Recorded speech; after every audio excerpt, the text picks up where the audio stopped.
because I'm going to tell you something. Now, y'all don't have to believe this if you don't want to. But it's the absolute truth. You remember on TV years ago, there was a man, come on, he was the man that reported on the fishing, name of Frank Davis. Yeah. You know, he always went fishing, and he come in and say, he was not interested in catching them fish. I'm going to tell you about the history of Frank. When he was a little boy, he lived back out by a creek, and they go down there and they go swimming, dive in that water and go down, and one day they looked down, there was a whole school of fish down there. So they went and got them fishing poles, and they went to catching fish, throwing them out. And Frank said, they bound to be one good fish in there. I got to find that dude. So he dove in there and swam down, and there was a catfish about that long sitting there in that mouth of moving. Swam right up to him, looked him in the eye. He said, I'm going to get you. Up he went. And sure enough, he hooked that catfish. Well, it was so late, he said, I ain't going to clean these. He said, I'll clean most of I ain't cleaning that catfish tonight. And he threw him out there on the grass. He said, I'll just leave him there till in the morning and I'll get out. He went out there, and that fish mouth moved a little bit. He went and got some water and poured on him. That thing got plumb lively. He said, look at this. Man, that's some catfish there. So he took him, put him in some water, and he swam around. Then he'd take him and put him out and leave him out. See how long he could stay out? And he kept doing that till he got that fish weaned off of water. He didn't even want no water. Now that he had him a pet catfish, named him Homer. Man, that fish followed him everywhere he went. That Homer come along there. If it come up a rain shower, he'd run under the house to keep from getting wet. That's right. And now one day Frank went to school, and Homer wanted to follow him to school. Homer, you can't go to school with me. Go back home now. You can't go. And Homer hide behind a tree, and he'd get a little ways, and he'd come out there and say, Homer, go back to the house. Now on the way to school, there's a creek. And he crossed that creek, and he was going down through there, and he spent the whole day in school, and he come back, and on the way home, he noticed on that bridge, what they had to cross, there was a board missing. Well, he got home, and he was looking for Homer. Homer, where you at? Homer didn't come out. He looked, he looked, he looked. He couldn't find him nowhere. He said, what, I'm gonna just have to go back home. He got back there and looked through that hole. Homer had tried to cross that bridge, fell in that water and drowned him. Well, he lost his pet catfish. Well, as years went on, Frank got to fishing, and he got famous for fishing. But it wasn't the fish he was after. He was trying to find him one more fish like Homer that he could train to be his pet fish. Now that's a fact. Now you can tell them that's the way it goes. Come on up here, Joe. Bring them young'uns up here. Come on up. Bring them on up here. All of them. Bring them girls up here. Come on. Get up here. Find your place to sit. Sit down there. Sit down here. Get in that chair over there. Here's one here. I like to get my young'uns close to me. That's right. Ooh, my goodness. Now, how many of y'all are storytellers? You got a story to tell? You got a story to tell? You got a story? All right. Now I'm going to tell you about a little boy. His name was Jack. Jack did not have a story to tell.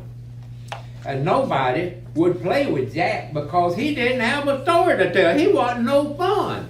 Nobody's going to hang out with him because he didn't have a story to tell.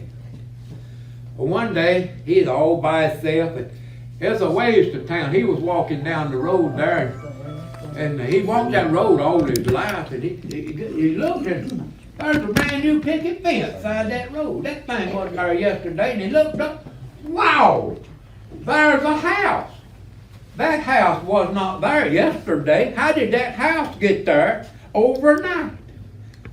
He was sitting there admiring that house, shrubbery growing around it, and all this kind of stuff. This can't be. And about that time, a little old man about that big, with a big tall hat on, stepped out and said, "Hey, Frank, come on up here." Who is that? "Come on up here, boy." "How do you know my name?" "I don't know who that is. I ain't going up there." But he did. He went. "Come on in this house. I'm going to show you around." "I ain't going in that house. You ain't going to get me in there." But he went. He showed him around the living room, the kitchen, and everything. "Come on back here. You're going to eat supper with me tonight." "I am." "Yeah, I ain't going to." But he did. He went back there. "Have you ate all that stuff?"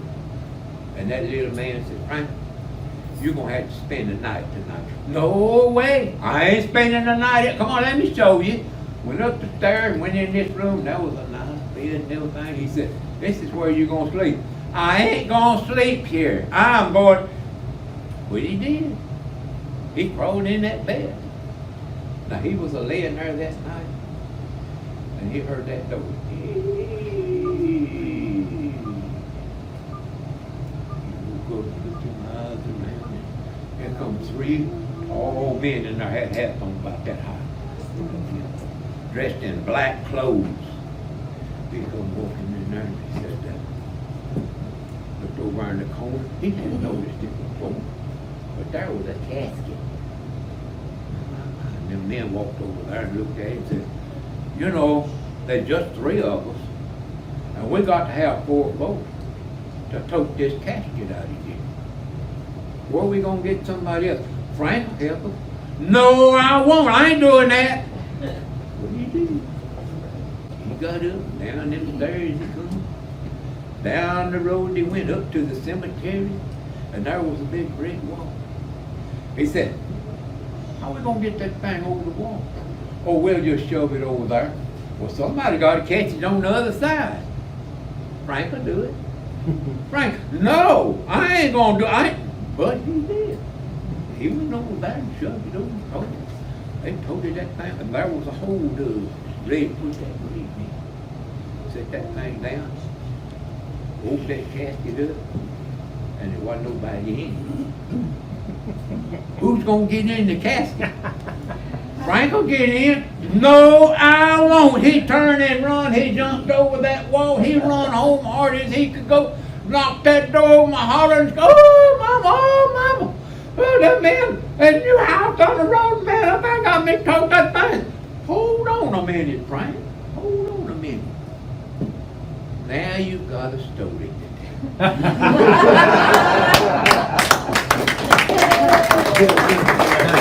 right, somebody get up here and amaze these folks. Rebecca, come on up there. I'll go amazing, sure. I'm gonna Get do with it. it, I'm baby. gonna do it. I'm gonna do it. I'm gonna do it. It's so good to be back here in Poplarville. We missed last year. Amen. I've been coming here since like 1989 for one thing and another. Only time I missed it was 1 year when I was in China, and 1 year I was doing Shakespeare at the University of Mississippi. But tonight, I'm going to tell you a story, and this is a story that I learned from Hattie Gentry. We always, when we do this festival, try to remember those that have gone on before, because we've lost a lot of our storytellers, but we've got some new ones coming along. So Hattie just loved this story, and it's called 3 May Peaches. It's a French folk tale. A long time ago, when Europe was just a continent out there were lots of little kingdoms out there. And in the kingdom, there was a kingdom somewhere out in France, and there was a king there, and he had one child, a beautiful maiden. But you know what? She got sick. Maybe she had that COVID virus, I don't know what she had, but she got so sick, he called in the doctor. The doctor came in, he said, oh, Your Highness, this is bad. This is very, very bad. She may not make it. The king and queen were distraught, and they said, what can we do? What can we do? No, sir. I think she needs some fruit, maybe some blueberries and some apples, and well, I think some peaches would do. Yes, sir. If we had some perfect peaches, maybe she could make it. What do you think? The king called to all the young men, boys, I want you to go out there in the kingdom, find some peaches. We gotta save the life of the little princess. The princess was sitting there saying, peaches, blueberries, apples, go. The boys went all over the kingdom, but you know what? It was early June and the peaches hadn't come in. It had been raining so, don't you know? So, and there were no peaches, and the ones they found were knobby and had worms in them. What they brought, no. They've got to be perfect peaches. They've got to be good peaches. Oh, no. Do you know, out from town, there was a little old lady who had a little cabin, and don't you know, this is a fairy story, so she had how many sons? 3 sons. You know how that goes, okay? 3 sons, but out in the backyard, her peach tree was just in the right sunlight, and do you know, those peaches were what Mama would have said, they were coming in. They were coming in. And so the boys said, the oldest one, Chuck, said, well, I'll get down some peaches. I'll go save the princess. And he climbed up that tree. He gathered him some peaches, and he started on down and down. Ha ha! And the king says that whoever saves the princess might, just might, get her hand in marriage. This is a fairy story. You know how that goes. On his way, he ran into an old woman. And that old woman said, sonny boy, what you got in yonder basket? He looked at her and said, oh, are you sure? Oh, nosy old lady. I'll tell you what I got in my basket. It's full of rabbit dew. It's got rabbit pellets, that's what it is. Well, then rabbit pellets, let it be. And you know, she was really a fairy in disguise, so she cast a magic spell. He gets to the castle. He presents, here you are, your majesty. I got the peaches. And he opens up his basket and, hey, you, what's that yonder? Rabbit pellets? You get out of my castle. And, when he got home, he said to his brothers, boys, you don't want to go up there. That king, you can't trust that king. You're worth a flip. No, sir, just forget him. Well, the second son, this is fairy story, so the second son climbs a tree, gets him some peaches, starts into town, and who should he meet but, who do you think it was, y'all? Oh. Ah, sonny boy, what you got in that basket all covered up? Well, old lady, you're just a real nosy old lady, and I'll tell you what's in there. It's full of horse dew. Now, there's a word for that, but I can't say it in your library, can I? Well, then, horse dew, let it be. So he goes to the palace, he presents the basket. Now may I present it to the princess? And he pulls back the cover and, hey, you! Get out of my castle! Get out of my castle, you no good son and so.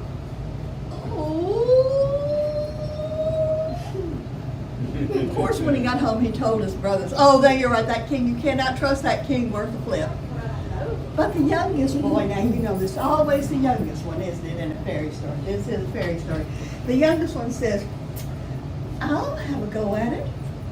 He climbed the tree. He picked 4 perfect peaches. Au revoir, he said. This is a French story, you know. That's about all the French I know. So off he started. And on his way, who should he meet? Who did he meet? Oh, sonny boy! What have you got in your basket? You know what he said? I bet you can guess. He said, why, madam, in my basket I have perfect peaches. You see them? I would have gathered some blueberries, but I couldn't get them. And I hear that she really wants peaches. They mighty pretty. You want one? And he gives her one, and she takes a bite. She says, well then, peaches, let it be. You know, that king is not trustworthy. So I'm going to give you this whistle. Now, if you have any problems, you just blow on that whistle and they will be solved. And if you lose it, clap your hands 3 times and it'll fly back to you. It's a magic whistle. So off he went, and when he got there, he said, "Your Majesty." Oh no, not another one of those boys from out in the country. Scruffy looking fellows they are. What have you got in your basket? Tell me something stupid. No, sir, I've got 3 perfect peaches. And the princess said, "Peaches, peaches, give me one." She took one of the peaches, she ate it, she threw away the seed, she took another one, she took another one, and you know that the next thing she knew, why, she just jumped up out of her chair and she grabbed hold of, come here, give me a hand. She grabbed hold of that young prince and young man, and she swung him round and round, and they danced and danced and danced, and he said, "Papa, he's really cute." And John said, and Your Majesty, I heard that if anybody saves the life of the princess, that maybe they may have her hand in marriage. I don't think so. I don't think I want this scruffy looking fella for a son-in-law. Let me see. I'll tell you what. If you want to marry the princess, what you've got to do is do a knightly deed. That's it. Come back in the morning, I'll give you a knightly deed, and then if you can accomplish it, maybe you can marry the princess. John went on home. He told his brothers about it, and they said, "You cannot trust that king." Well, he got back. The king escorts him out behind the palace to the barn. Don't you know, this is kind of a rural story, so there was a good barn out there, Papa Joe. So he could hear these noises, and the king has his servants open the gates, and out hop 100 rabbits. They go flying in every direction you can imagine of the kingdom, and the king says, "Herd those rabbits, and when you bring them back to me, then you will have accomplished the knightly deed." Poor Jean, he chased rabbits all over the kingdom, but finally he remembered the magic whistle. The rabbits all came to attention, and they went marching, marching, marching, marching, marching right back to the castle barn. And he closed the door and he said, "Now, Your Majesty, may I marry the princess?" And the princess said, "Oh, yes, it's so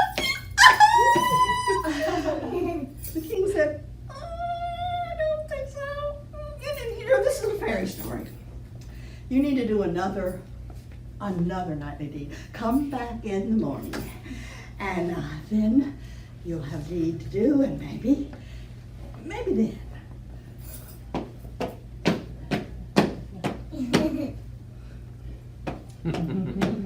The next morning, when he came back, the king again escorted him to the barn.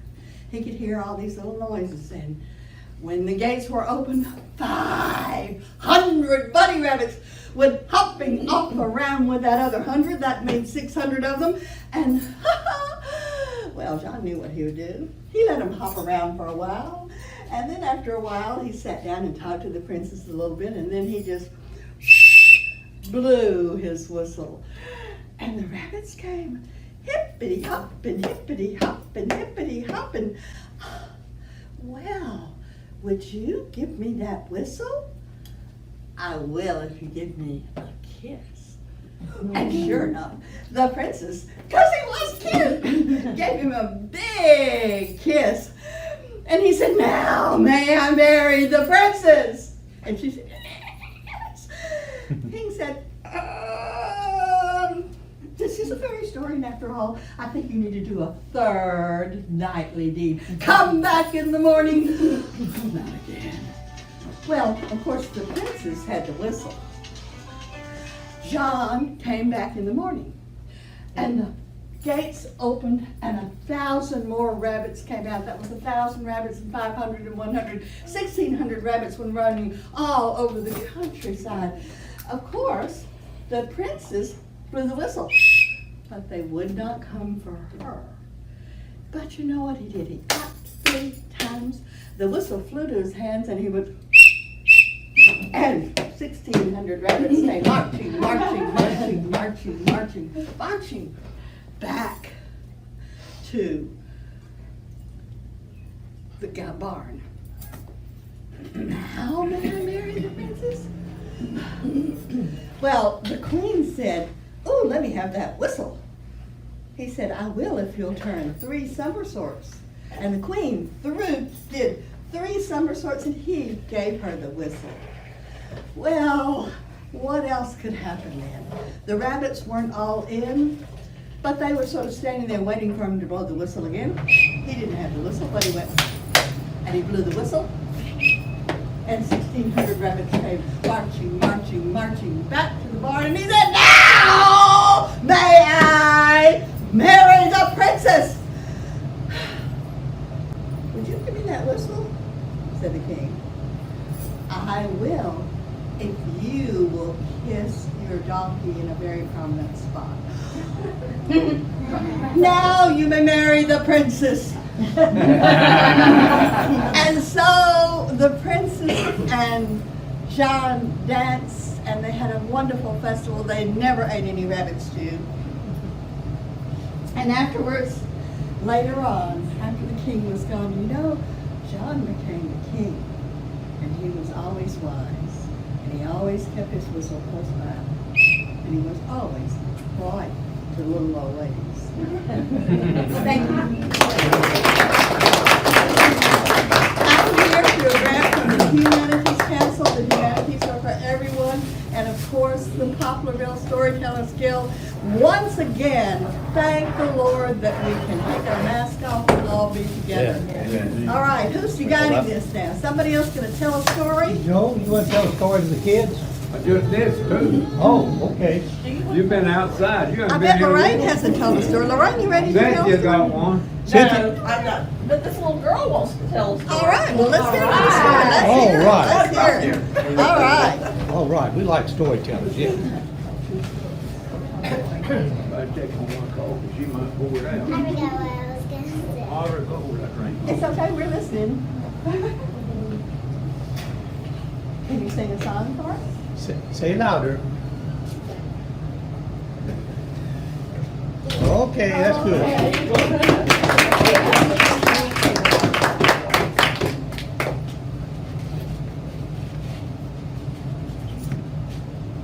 So who's going to tell a story? You're going to tell one. Well, I don't have any kid stories.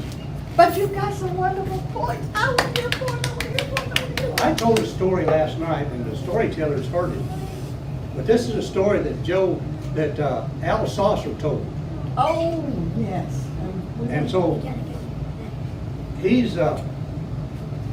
can tell it better than I can, but I'm going to tell it as if I am Al Saucer. Yeah. Now, he grew up in Louisiana, and he liked to hunt and fish. And when he was a boy, his uncle said, "Would you like to go hunting with us? Because it's the season."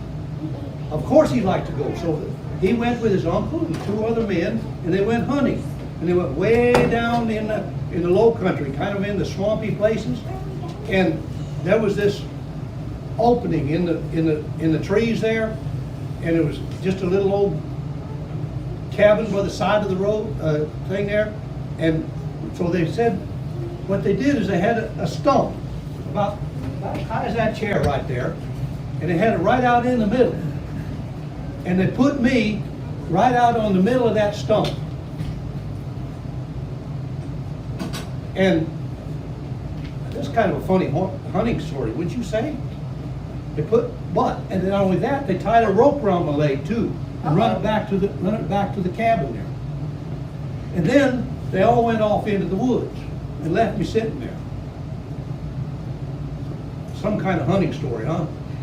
Well, before long I could hear this sound, and it sounded like these propeller bombers that they had in World War II, squadrons of them. They did really loud, and it was coming closer and closer and closer. And I couldn't see anything up there, but before long, way up there, I could see, well, it wasn't really bombers, more like fighter planes. And it was making these noise, lots of noise, and it's circling around and around, right around where I was there. Now, just circling. And before long, it was kind of like a tornado. You know, a tornado comes down like a cone to a point. Well, they kind of like that. And as they got closer, I could see what it was. It was these big, giant mosquitoes. and they were circling down lower and lower. And then before long, there was one or two of them just came real close to me, kind of buzzed. They were loud now. And I had goosebumps because those big giant mosquitoes, you should have seen the stinger on them. That'd scare anybody. I bet you if they got you just right, they could suck all the blood out of you just as nothing flat. And not only that, I suppose if there's 2 or 3 of them, they could just carry a boy like me off. Now, I'm pretty sure that's why the rope was tied to my leg, just so they couldn't carry me off. And so I could see them, I could hear them. But when they buzzed me like that, there was this funny smell. I didn't know what it was then, but I know now what it was. It was pheromones. You know, insects puts out pheromones. And what those pheromones do is to attract others to the place. Like if a bee finds a hive, then they're going to go there, they'll attract all the other bees to that place. Anyway, these scouts, I'm sure, was putting the pheromones out to tell all the other ones it's okay. And so this funnel comes down and I thought I was I started to say a dead man. Thought I was a dead boy. But before they could come, my uncle and his 2 friends started shooting. Bam, bam, bam, bam. And mosquitoes were dropping off all over the place. And falling all around me. And the rest of them, I guess they decided it was time to leave because they didn't kill all of them. They all left. And when they'd all left, there was all these mosquitoes. Big, giant mosquitoes all around the place. Well, then we just started to dress them out. They brought them into that old cabin there. You know, there's not much meat on a mosquito except the drumsticks. And do you know the insects has 4 legs? That's 6 legs. That's 6 drumsticks for every mosquito. And we filled up 3 big coolers full of mosquito drumsticks. Of course, you know, we know how to cook those kind of things too. We've been to that part of the country. But since then, most of those people down there have figured out this season on these giant mosquitoes and figured out how to catch them. And they've done such a good job that right now they're extinct. And that's the truth. I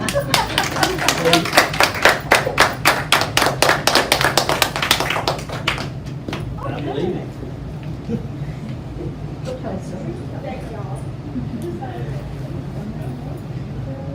Who else is ready to tell a story? Well, I think we're all Come on, ready. tell us We're all ready. Come on, tell us. All right. Well, hey guys, how are you doing today? You enjoying the Blueberry Festival? Yay! What about you, Cam? You enjoying it?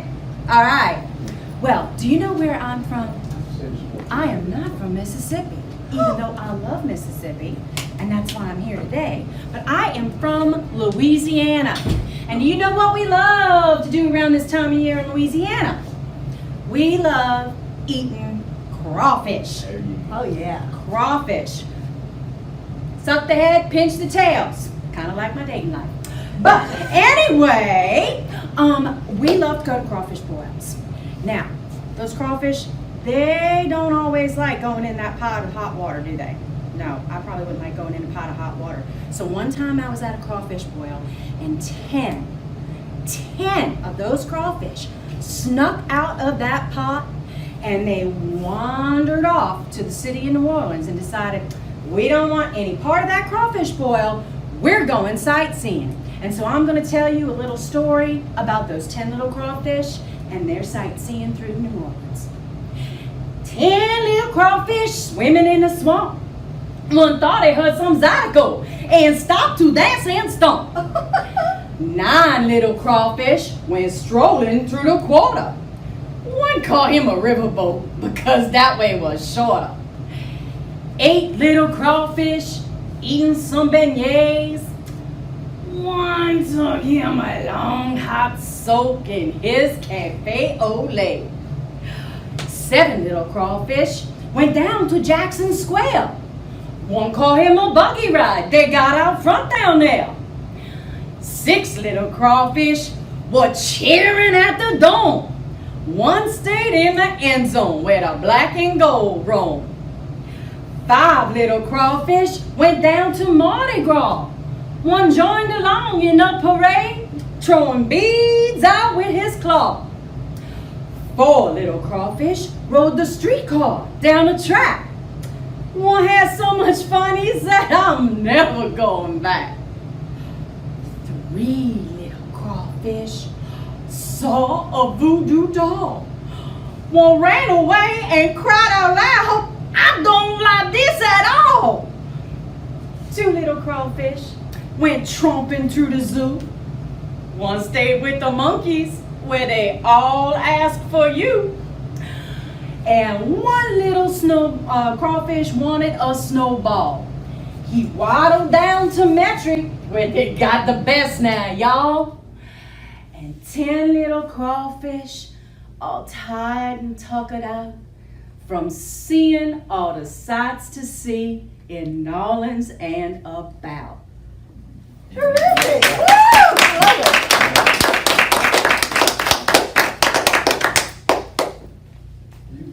You pretty good, girl. That's good. That's right. Body language. Thank Talk.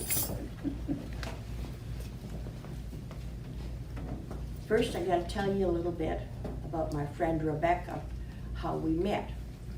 I met her at a class over in Perk College, and they said, we're going over to the Blueberry Festival. Of course, Rebecca had already got here. So I came over with Dacia Walker and Catherine Lewis, who was the head of the Fine Arts Department at the time. So I was gonna be a storyteller. Well, I write my stories down, okay? I got up, I was like that little girl, and I was like, I had my story in my hand, and I was gonna tell it. Here come Hattie Gentry and Rebecca, and they snatched my story out. And I stood there, I thought, I think I'm gonna die. But I didn't, and I'm still here today. Thanks to Rebecca and Catherine, I never stopped telling stories. Some of you know I was raised in the far north, okay? Things were a whole lot different there. We didn't have electricity, we didn't have running water, we didn't have a car. We were lucky if we had a horse. But my mom had began teaching, and we were in a little school way out in the middle of nowhere. And it was okay for us because we loved to play. And there was a little brook that ran past the schoolyard where we were living. That was great. There was flat rocks and round rocks, and we could jump from rock to rock to rock. It was fantastic. We saw a neighbor going by and we waved at him. He stopped, came into the house where my mom was, and she immediately called us into the house. He told us this: there were other children that were playing on that brook, jumping from stone to stone, but the little creek had a deep, dark, terrible secret. Beneath the beautiful blue, clear water was quicksand, and you couldn't tell it from the other sand. It looked all the same. Well, that kind of ended our playing on the rocks. We found other things to do. Well, winter came and snow fell everywhere. It was a beautiful, dazzling sight. And the mountain stream was covered with snow and ice, except in places there was broad places where the water still bubbled over the rocks and back under the snow. Well, my brothers were older than I, and they wanted to go visit a friend on Saturday. I begged and I pleaded and I talked my mom into letting me go, and they weren't happy, but I drug along anyhow. We had to cross the creek. It wasn't a bridge. There was a log, a fallen tree, and we had to walk across that tree to get to our friend's place. Well, it was rather scary, so I was careful, and it was a long ways there, several miles. I got there, I was too cold to want to play. So I went into the house, and there was a little grandma there. She was so sweet. She helped me off with my jacket and my snow pants. We didn't even speak the same language, but we got along fine because she was such a kind lady. I helped her make cookies. When they finally came out of the oven, she put on some milk on the stove and she heated it up to make hot chocolate for all the kids. She called us, my brothers and her grandson, in, and she took a little brush and she gently swept all of the snow off of them. We sat and we drank the hot chocolate and we gobbled down some cookies. We knew that it was about time for us to head home because soon it would be dark.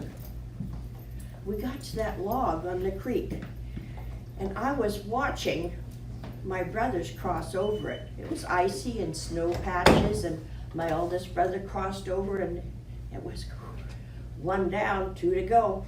Oh, my second brother, he liked to play a lot. He got down and he was scooching across it. If he can do it, I can do it. So I started to cross, and my snow pants caught a notch on the log, and I couldn't get off of it. I started to fall. I lit on a thin sheet of ice on that creek. I looked at my brothers' faces. They were screaming. The ice started to sink. I had visions of that quicksand, because the little grandma where we were, she had stilled it in my mind. She had been the little girl who had fallen in the quicksand, and it took big horses to pull her out. And even though she was crippled, you could say, she still lived her life, okay? So this was all in my mind. This quicksand's down here, but I'm sinking. Okay, if I don't put my feet down, I'm gonna drown. I thrust my feet down into the icy cold water, and my woolen clothes immediately filled with water, and I was dragging myself out of the water. My oldest brother was gonna come in. I'm like, no, I'm coming. Well, they grabbed me and they pulled me out. Whew, I made it, but not quite. When you're in cold weather like that and you get soaking wet, you could freeze to death. So my brothers started yelling, "Run, honey, run, you're gonna die." I took off running. My clothes were heavy. I think I'm a little lighter because the air was drying them into solid ice. I ran and I ran and I ran. My legs were burning, my feet were burning. My tears were freezing in dark streams across my face. I ran and I ran some more. I finally made it into the house. My mom had to heat water up to pour it on me to be able to get my clothes off of me, and I was frostbitten. But that's when I remembered that no matter what, be like the little lady. She didn't let it interfere with her life. She lived her life, and she never gave up.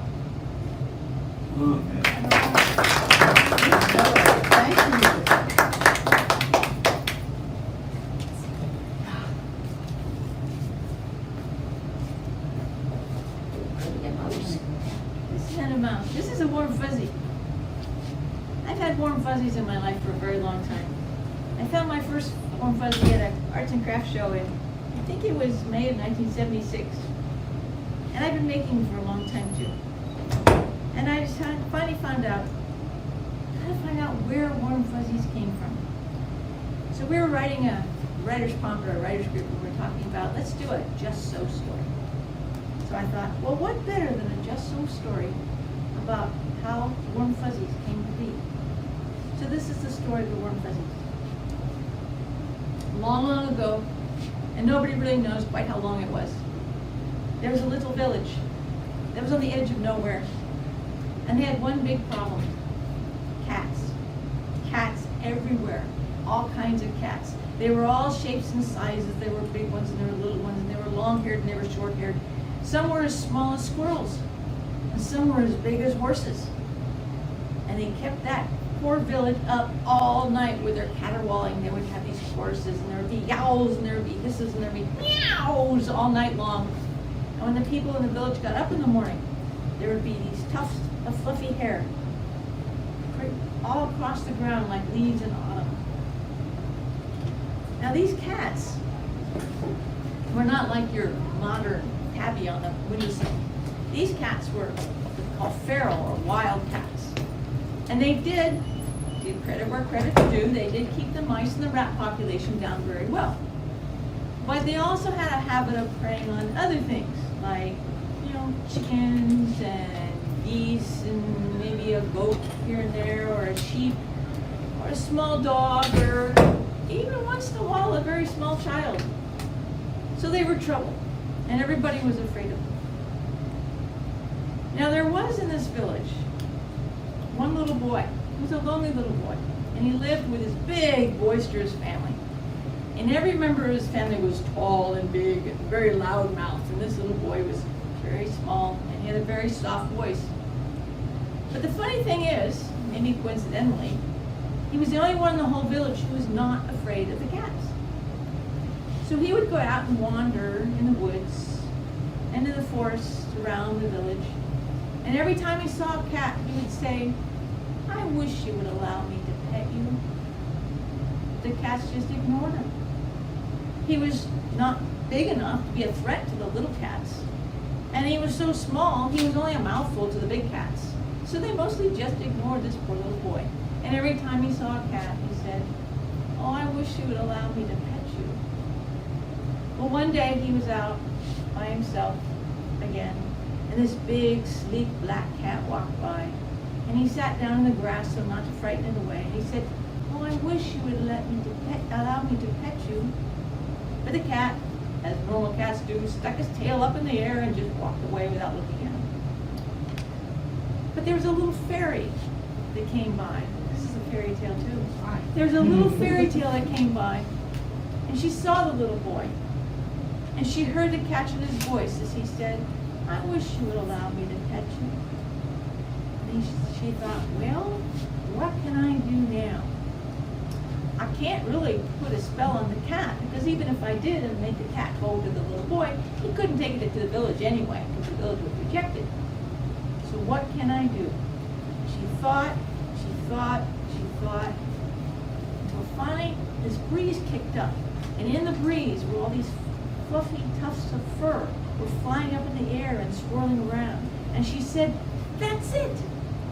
And she started gathering all these big tufts of fur, and she started molding it first into a big round ball, and then into something long and thin. And she was speaking in this sing-song voice that you couldn't have understood it even if you were there, because, well, it was some kind of fancy fairy language. But she's working with this fluff, and she's working with this fluff, and all of a sudden she threw out her arms, and out floated this little fuzzy creature that settled into the grass in front of the little boy. And the little boy was fascinated, and he reached out a tentative hand when he wasn't sure he could trust petting it. And the little fairy came and whispered in his ear, and she said, "You're allowed to pet it. You're supposed to pet it. That is what his purpose is in life, is for you to pet it." Well, he still kind of hesitated because, well, all the cats and all their teeth and claws. But the little fairy whispered in his ear again and said, "If you look really closely, you can see he has no teeth and he has no claws. And really, you can pet it. I promise." So the little boy reached out. Well, what boy in his right mind wouldn't believe the word of a fairy? And he reached out and he gently picked up the warm fuzzy and he put it in his lap and he began to pet it. And as he pet it, it wriggled around and it turned on its back and it curled up and it stretched out and it made the little boy giggle. And as he stood up and put it on his shoulder and headed back home, the little fairy brushed her hands together and whoops, there it goes, brushed her hands together and said, "Ha-ha, there we go. Finally, that was perfect, perfect." And then she realized there were still tufts of fluff all over the place. And she remembered there's more in the morning yet, and she said to herself, wait until tomorrow.